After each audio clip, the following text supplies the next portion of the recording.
whether you believe it or not, we are still talking about Rings of Power. There is still stuff coming out. This is an article from a journalist named James Moore. We're calling you out, James Moore. Yes. Your hot takes are going to be eviscerated in this segment. I want to be as fair as possible while still understanding that this article made me laugh. So it says, why are there so many men in the Rings of Power? Here's the thing that pissed me off first. He goes after Peter Jackson's films for also underrepresenting women, other than Éowyn and Galadriel, he said. Yep. But he said the Amazon series had a chance to redress the imbalance, which is exactly what the actress who played Disa said, is that there is an imbalance in the whole fantasy genre that needs to be corrected, and they're doing the work to correct it. By the way, this is just a bold-faced lie. Nobody owes you anything, and there's no such thing as an actual quota with an actual number. First of all, I would ask that question.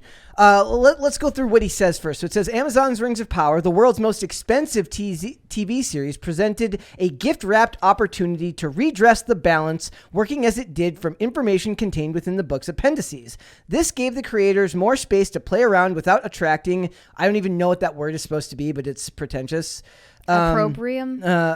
From substantial cohort of incels with rings. Incels. Yep. He really just comes in hot with name-dropping incels. I never want to see the word incel in an official publication ever again. Guys, can I declare my era? Are you in your incel era? No, thankfully. Okay. Been there, though. I'm in the having out-of-body experiences when I see these articles era. Like, every time I see another one of these, well, actually, we need more X. Well, the thing is, Rings of Power did make a big point to have major characters. Did you see any men in any of the promotional material? It was, most of the promo was of Morfydd Clark, of Disa, who had very little screen time compared to the amount that she was shown in marketing. Yeah. There's also Nori Brandyfoot. There's Muriel. All very... Muriel got a little bit of screen time. Muriel was a big Galadriel deal. Got a decent amount of screen time. But again, the rest of them were all just kind of they just extra. want all of these female cast members with all of the male cast members, it was too many cooks in the kitchen. It was too much to focus on already. And we just got news that they added 16 more characters to the lineup for the second season. Eight more. No, they're going to be 16. You guys think only 3 of these new characters are women. So people are even more ass mad because they think that women are going to be even worse, like more underrepresented in the second season of Rings of Power. And maybe actually they're just correcting for a problem that women were overrepresented in the first season, and that male characters are going to sell better for a wider audience and not piss off the audience as much as women women do not go watch TV shows about women saving the world. Yeah, we've talked about this before. Male action heroes are just more mass appeal potential than female action heroes. That's just a fact. And they kind of ruined the character of Galadriel for a lot of people because in the Peter Jackson films, she was much more of a feminine, gracious, balanced person. Here's where his first bit of BS is here. He says, well, not the first, but he says, and it may appear that things have improved. Morfydd Clark, who plays Galadriel, has emerged as the star of the series. That's debatable. Having created a striking, flawed, obsessive, and perennially fascinating character. There's literally, I have like cobwebs in my bedroom that are more fascinating than Galadriel in the show. There have been a lot of debates about whether Morfydd Clark did a good job as Galadriel. I think most of the problem is the script, and they did a poor job with it. She did the best she could with what she had. Yeah, I don't blame her for it, but they kind of did her dirty as this is her big breakout role. So this journalist continues, and he is just mind-blowingly snarky. He said, "The incels will snarl that I'm virtue signaling or worse, but I'm okay with that. I believe in equality. And it's not just about equality. The fact is, female characters make these shows and their expansively realized worlds more interesting. Their absence is not only jarring, but it deprives us of stories needed to properly bring those worlds to life. The thing is, it can be done. I get so frustrated with this topic in particular because literally the last world sensation in terms of television and film was Game of Thrones. And all the power characters in that show were women. Daenerys, Cersei, the little Batman girl. I forget her name. Riri Williams? Sorry. Yeah. What's her character? Arya? What is Are you talking about? Are you talking about Game of Thrones? Yeah. Arya, sorry. That show was dominated and led by women, and it ruled. So it's clearly not a thing of like women not being represented in. Well, House of the Dragon was it's also more like female, popular for a longer time than Rings of Power was, and they have female characters. It's also, doing things tastefully. What the hell does he mean by equality? What does that mean? Like, what does he mean in this case? He means exactly 50% of the characters shown on screen, exactly 50% of all of the episodes need to be showing you a woman. And this is why... And it's just like, you are showing how little you understand storytelling. Yes, like the project of telling a story, that you think it needs to be quantified this way and calculated minute by minute, second by second to represent certain people on screen. This is not to even get into the argument of the racial aspect, which was incredibly controversial in the marketing because they were calling Tolkien fans racist. Let's hold off on the racial aspect. Let's talk about equality in storytelling. So if we're supposed to believe that in a world where you're supposed to label everything 50-50, because they talk about, actors love talking about equality and equity. If we go into a police precinct, you're going to see a large amount of people being men, because men become police officers. If you go into a snarky Fortune 500 company's HR department, it's going to be mostly women. You're not going to get 50% men and 50% women in any profession, let alone in something like this. So the second you start trying to make the real, like, to make your fantasy world something that doesn't even come close to representing the real world in any way, shape, or form. First of all, like, if we're talking about going to war, which is what a lot of this is, it's adventure, it's exploration, and a lot of it is war. Men go to war. Now, you could tell the stories of the women at home, right? And when I say men go to war, I mean the predominantly large amount of the population that is sent off to war are men. In something like this, yes, you can tell the story of the women not being there, but I don't buy that these storytellers could do that in a cohesive and entertaining way. I saw nothing in the first season that tells me that they can tell interesting stories about women struggling through hardship in these type of situations. All they've shown me is they can try to write women like men. Right. One of the responses to this article said, gonna have films about World War II with a bunch of fictional women written into the battlefield to appease your wokeness. Yeah. A man wrote the books this series is based on, and if you want a series of books, films, and TV series with a bunch of women in it, have at it and make your own. Yeah. That's a perfectly fair point. And I think this is all about desecrating Tolkien's work. They also, if given the chance, would assassinate his character. Yep. If they had the gall to do so. Another thing that this journalist said is female characters these days do more than bring the warriors their post-battle beers, but they still don't exist in a world where they are half the population. Here's the thing, though. They exist in a world where they're half the population not doing half of the battling. Mm-hmm. Is that okay with you, sir? Like, why is this all needing to be run past you? Also, not everyone who disagrees with you is an incel. And by calling them that, you're just disregarding all of the pushback, which comes from both men and women. He also he has the gall to use the term tokenism, to actually call out tokenism while trying to enforce quotas, which makes no sense whatsoever. Because the second you enforce any type of quota, it becomes tokenism, because they're not hired because they're the best person for the job. They're not hired because they were written interestingly into the story in an organic fashion. They're literally hired because on a spreadsheet, someone said, we need one person that looks like this, one person that looks like this, one person that looks like this. That is the opposite. That is tokenism at its most obvious. I call that the Daily Show phenomenon. Oh.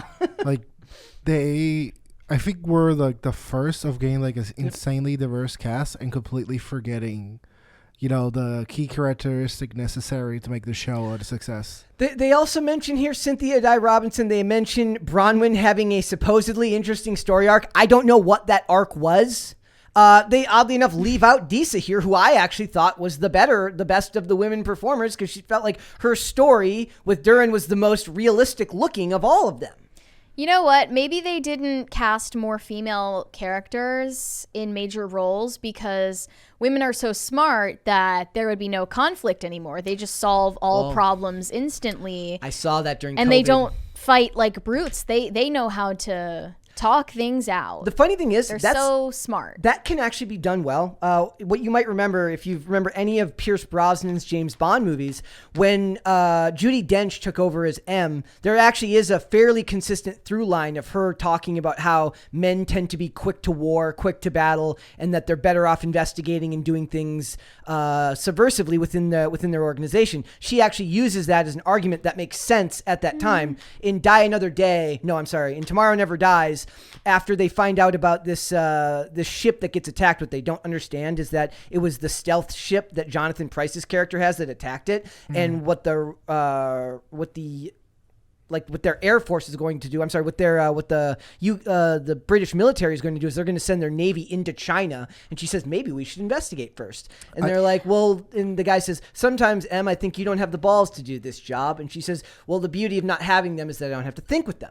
And that makes sense. Well, yeah, there is an argument against that. I think it has been calculated that female rulers throughout history have been more quick to violence than male. Because I think the issue that they're having is that they confuse stereotypes with archetypes. And they have a person that does not fit the archetype, and it's the fact that their gender X or Y is irrelevant. It's the fact that you're embodying a character, but you don't have the characteristics that a person with this temperament or with these objectives would have, which is what Em achieved. Like, she was stoic, she was like about her business, and it fit her. And what I feel is that the objective isn't telling the story, and since the objective is having the role be filled by whatever they want, that they completely disregard that the person is a character within a world that's organic. It's not. It's only like serving like a political purpose over an artistic one. War and exploration are not equitable endeavors. Never have been, never will be. And one of the key things to writing any piece of fiction is that it has to at least touch some edge of reality to make it feel real to the people reading it. Right? Yeah, I think that's why The Woman King didn't land for a lot of people, because we covered the controversy that these tribes they're portraying did enslave people. They did commit war crimes. That's a fact of human history that needs to be confronted. But cinema these days isn't capable of showing the good guys doing bad things. Yeah, they don't especially if it's women. Because women have been absolved of even the capacity to do wrong. It kind of goes this direction. Is like, have you ever heard if you ever watch any of the CinemaSins videos, they would talk about how it's the trope of it's like all bad guys are rapists. Sorry, R words. That's like a trope where it's like, if you really want to leave no doubt that a character's bad and there's like, it's okay for people to do for something bad to happen to him at the end, you always make the character suddenly for no reason be about to commit R word, because then it's you're given the go ahead as a viewer to be okay with that guy getting outed or taken out. I even noticed that in the Northmen they didn't portray the I forget the name of the protagonist in the Northmen, but they didn't portray him as a pillager, as a Norse warrior doing what Norse warriors did a lot, which is our word. They didn't show him doing that because they wanted you to be on his side. They would never do that. It's just like a failing in cinema right now that they're not able to show that type of nuance. And Dane, you're right about the political posturing that they're doing through these series, through storytelling. They're kind of distracted and on the outside of it rather than getting immersed in the story. They're looking at what it can mean for society and the impact it has. Yeah, and I see even the actresses themselves who have been honored with these roles, they don't respect them, and they're using this opportunity of being part of an iconic franchise to soapbox about feminism, basically. I saw that The Wrap is about to host a summit called Power Women tomorrow. Yeah. And is there a Power They've Men invited summit? Morfydd Clark to this summit alongside, I think, Hillary Clinton, Chelsea Clinton, Lena Dunham. Oh my God. Xochitl Gomez, Olivia Cook from House of the Dragon. Just a bunch of big names, screenwriters and actresses. Morfydd Clark is going to be part of this, and she has the platform to preach and soapbox about empowering women because she was casted as Galadriel and murdered that character. It's like there's a frequency of scenes increasingly in media where the person breaks out of their character and gives a TED talk. And then it's like, anyway, back to the show. Well, and social media did this to us. Right. But the thing is, that's why we can't connect with it. It's far too self-referential. It's too self-referential, and it just takes you out every time. And you're like, wait, what? It's also funny, too. I was thinking about this the other day. I was reading another article.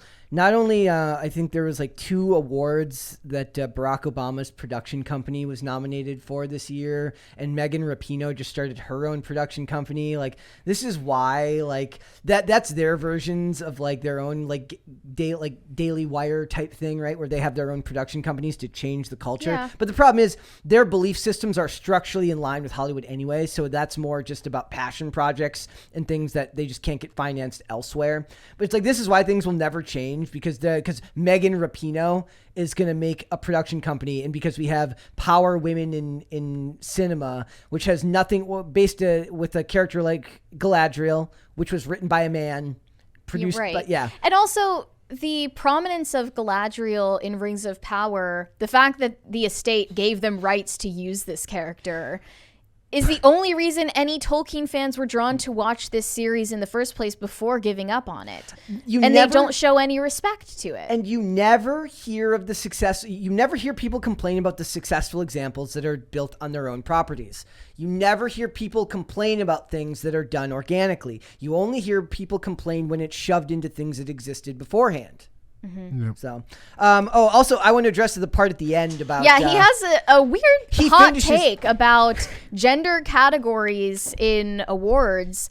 Emma Corrin recently spoke out about this, saying that award shows should have gender-neutral categories as to be more inclusive of non-binary stars like I'm so sick themselves. of this crap. Just make their own category. Give them their own sports teams. Separate if we're all going to be separate and we're all going to be put into separate categories based on our race and sexuality, then just give them their own category. Mm-hmm. I don't see I've never heard an argument to the contrary other than there's just not enough to make their own categories, right? I mean, the whole thing is inclusion too. Enough. That's their marketing. No. But then it's like the only reason separate categories were made for women and men was to be more equitable. Yes. And now they're just going back on it again in the name of being more equitable. None of it means anything. So this journalist said, "I'm sorry that Emma Corrin feels uncomfortable, but taking the gender out of acting categories would make them less, not more, inclusive. If you want more evidence, look at the non-gendered awards. There still hasn't been a female winner of the Best Cinematography Oscar." I also love that they just assume that because there hasn't, that means that somebody got screwed. They don't actually believe in any type of meritocratic society. Well, they believe that if someone has won something, it's because somebody else lost. Everything is a zero-sum game to them. Well, and also it's like they don't assume that somebody won because they were actually the best. No. They won because of power structures developed by cis white men in Europe back during the Enlightenment, held them back from winning their awards. Yeah. Which is just bonkers. But it is funny because he's right. you should keep men and women, like male and female actor and actress categories. But the actresses have gone a long way in trying to do this to themselves because they don't even like being called actresses. They want to be called actors. Yeah, I've seen that language increasingly used in articles, that they won't refer to a woman who still identifies as a woman, feminine pronouns, all that, as an actor instead of an actress. And there's no doubt they are trying to just erase womanhood altogether. And it's in the name of representation. We're in our androgyny era here in America. I hate that. Yeah. Hate that for us. So yes, this guy is definitely like, he's right about the last part, but it is interesting that he would have such a hot take at the end of an article that's so clearly simping for feminism. Yeah, maybe he's just out of touch and doesn't know where the narrative is supposed to be right now. Also, I'm still waiting to hear from him about what that Bronwyn character arc was, because I'm still waiting to find out. When you think of it, androgyny is kind of a lost art right now. Because everyone's represented as the opposite, but never the in between, if you know what I mean. Well, yeah, you're not allowed to be a tomboy anymore. No, you can't just be a tomboy or a feminine dude. You have to either be in the wrong body or this or that. But yeah. Thanks for watching this clip, guys. If you want to see full episodes or follow us on social media, links are in the description below. Bye.